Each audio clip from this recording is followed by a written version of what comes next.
Hi mga mamshi, Gen Z, Gen X, Gen Y. Good morning! We are in Tarlac.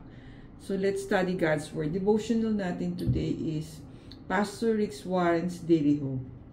Yung topic niya today is Live like Jesus with generosity and the right priorities. Yung Bible verse is from Luke 12 verse 30 to 31.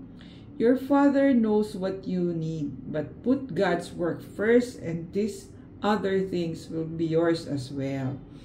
So parang yun yung priorities, knowing our priorities. So ano ba yung priorities natin in our life right now? So sabi ni Pastor Rick Warren, in most cultures today, it's easy to think of yourself first. To hoard all your resources and to consider your own interest before other people. But Jesus calls us to live differently, to live like He did. He wants us to live with generosity and a sense of priority. So, how to be generous? Sabi niya, Jesus wants us to be generous that we can be Him because He is generous. Sabi niya, God so loved the world that He gave His only Son. John 3 verse 16. So, every time we give, we become like Jesus. Every time you give, your heart grows bigger. Every time you give, you break the grip of materialism in your life. When you give, you win a spiritual victory every time. So friend, alam natin, we have our personal needs. So sometimes, diba, parang sabi natin oh, my earning is just enough for myself. Parang move back tayo, baka mawalan tayo, maubos yung resources natin. So we are afraid of losing. So, but sabi nga ni Pastor Rick Warren, yung money natin should be used to spread God's word. So, dapat isupport natin yung ministry, helping people know about Jesus. So, sabi niya, someday, someone in heaven will say to you na, thank you, your money helped build a church. I'm in heaven now because the church reached me now that I'm your friend forever. So, we may meet someone in heaven saying that to us because we supported a ministry. So sabi niya, people think that Bible says that money is the root of evil. The love, in 1 Timothy 6 verse 10, the love of money is the root of all evils. Money is just a tool that can help you love people as you live generously.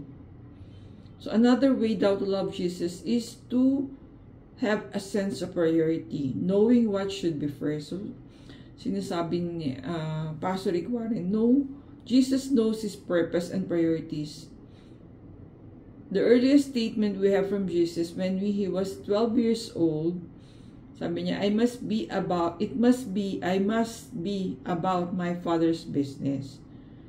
So, sabi niya, at age 12, He already knew His life plan. So tayo siguro, hindi pa nga natin alam kung anong course ang ititik natin in college at 12 years old. So Jesus, He was focused, He was purpose-driven. At the end of His life, He said, it is finished. So, Jesus knows the reason why He was here. Parang, He's intentional, He is purposive, di ba? So sabi nga, yung generosity and having focus are the two statements show how focused Jesus was on His priorities. They're the bookends of a successful life. So, generosity and priorities. So sabi nga ni Pastor Rick Warren, yung first line ng kanyang book, The Purpose of Life, was, it's not about you. It's not about us. It's about Christ. Sabi sa Luke 12 verse 30 to 31, your Father knows what you need, but put God's work first and these other things will be yours as well. So, serving God will enable us to reach yung other goals natin. That's what Pastor Rick is saying. So, many things in your life are good and from God, but God says to put Him first. So, yun ang big challenge is to put God's first work in our life. So, yun yung challenge that we have to face. So, this is yung reflection natin. Have you ever thought about how your generosity wins a spiritual battle for you? Next, think back on your life. Would you say that you use money and love people, or that you love money and use people? Yan. It's a question we have to answer.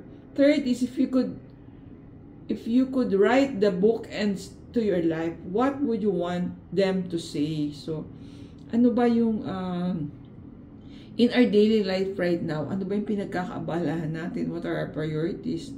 Are we generous to the people around us or hindi? Parang we just think of ourselves. That's the challenge that Pastor Rick Warren is asking us to reflect on our daily life. Thank you for watching. See you in our next video.